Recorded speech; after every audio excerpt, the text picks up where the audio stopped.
usaping malapit sa sikmura naman tayo. Supply na pagkain, tutukan pa rin ho natin. Pangulo po ng Philippine Chamber of Agriculture and Food Incorporated, si Ginoong Danilo Pasto na sa ating linya. Sir Danilo Pasto. Sir Danny, kumusta ka na? Magandang umaga. Si Orly Tinida dito sa DCWB, sir. Magandang umaga, Orly. Salamat sa pagkakataon. Kumusta ba yung tinututukan natin ito nakalipas na mga linggo? Yung mga pagkuha sa farm o mga pagkukunan ng mga agricultural products at ibabiyahe sa mga pamilyan. Kumusta ang sitwasyon ito nakalipas na mga linggo, Sir Danny, sa inyong monitoring? Itong linggo na to, maganda na. Marami nang bumibiyahe. Kasi nung mga nakakaraang 2-3 linggo, halos kalahati lang yung gustong bumiyahe sa taas ng ano. Nung bumaba sa diesel o crudo. 94 na lang yata ang diesel ngayon. Marami nang bumibiyahe. Puno na naman ang kalsada. Nagbigay pa ng tulong doon sa expressway.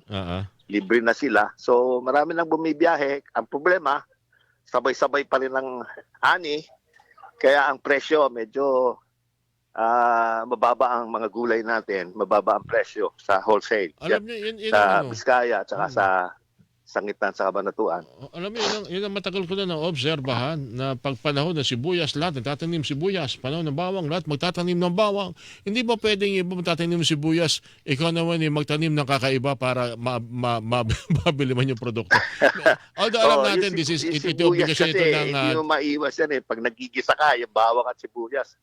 Ang problema natin yung bawang kasi walang masyado nagtatanim ng bawang. Kasi yung bawang, parehas ang puhunan niyan sa sibuyas. Pero ang harvest mo naman, ang ani, nasa 10 hanggang 14 tons ang makukuha mo sa hektarya. Sa bawang, nasa 2 tons lang eh. Parehas naman ang presyo sa merkado. Anyway, natanong ko lang naman yan.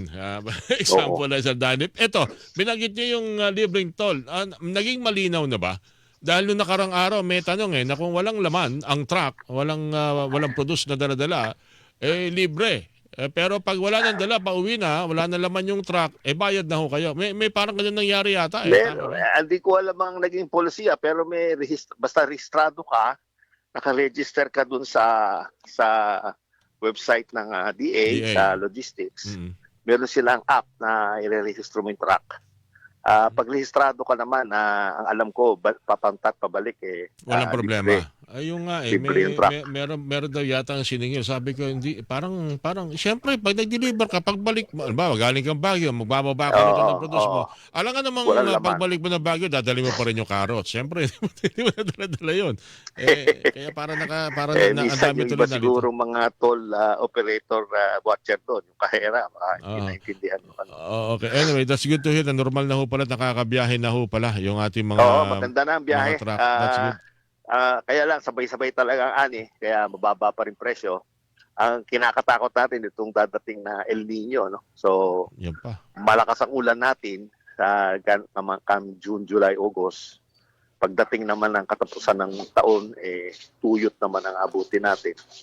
Hindi lang natin malaman kung ano intensity nung pero sabi ng Pag-asa, mas matindi to. Super ngaraw Super El Nino ina-expect.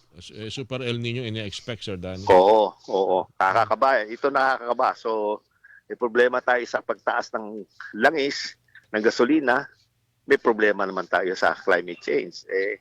Ganyan talaga ang sakripisyo ng mga magsasaka.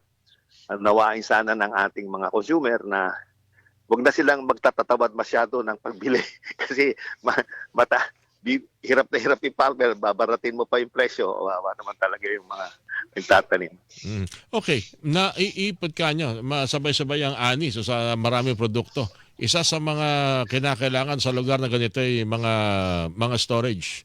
Kumusta ba yung mga pangakong cold storage at iba pang uri ng storage? Oo.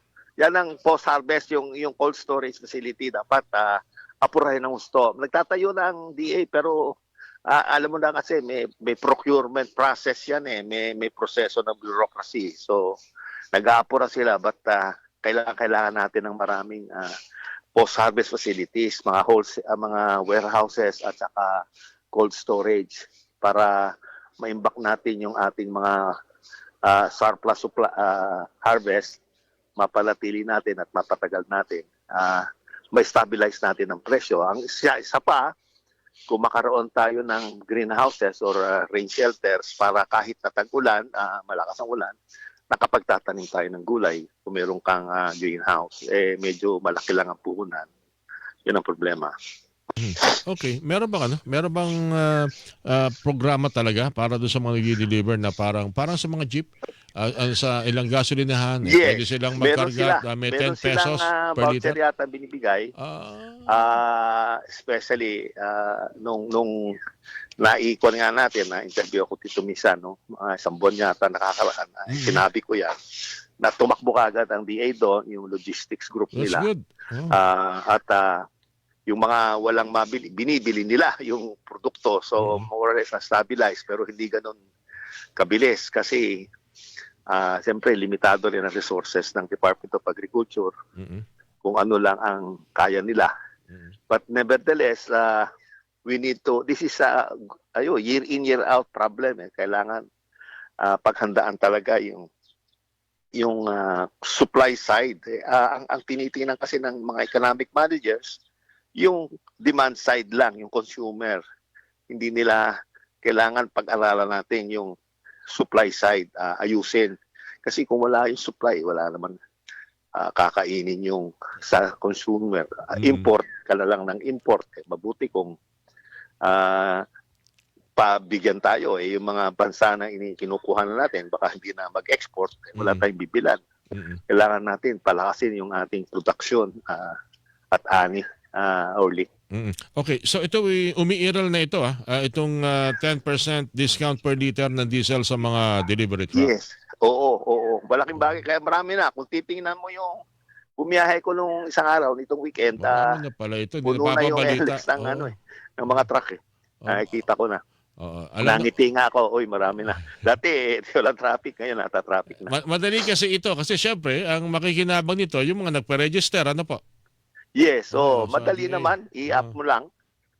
Sa app naman, meron naman na. Kasi makita naman na kahit pumunta ka sa DA na website, makapag-apply sila. Maalo naman sila. They're doing their best.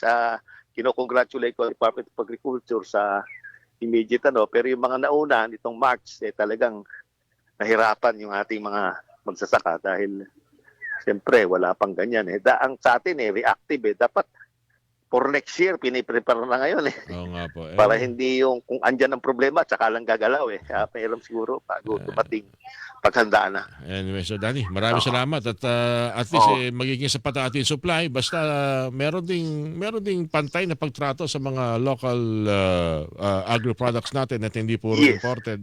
Oo. Okay. At the end of the day, aasa tayo sa ating produksyon. Hindi tayo pwedeng umasa sa puro importasyon. Paano kung hindi mag-import, magbenta yung mga ASEAN countries sa atin? Saan tayo kukuha ng pagkain? Importante yung pagkain. Alright. Oo. Sir Danny, maraming salamat. Sa ulitin po, ingat po kayo palagi. Thank you po. Magandang umaga. Okay, maraming salamat. Magandang umaga. Ang Pangulo po ng Philippine Chamber of Agriculture and Food Incorporated, Sir Danilo Fausto, inyo po napakinggan. 6:50 na ho ng umaga. Hilingan, walang pinoprotekta.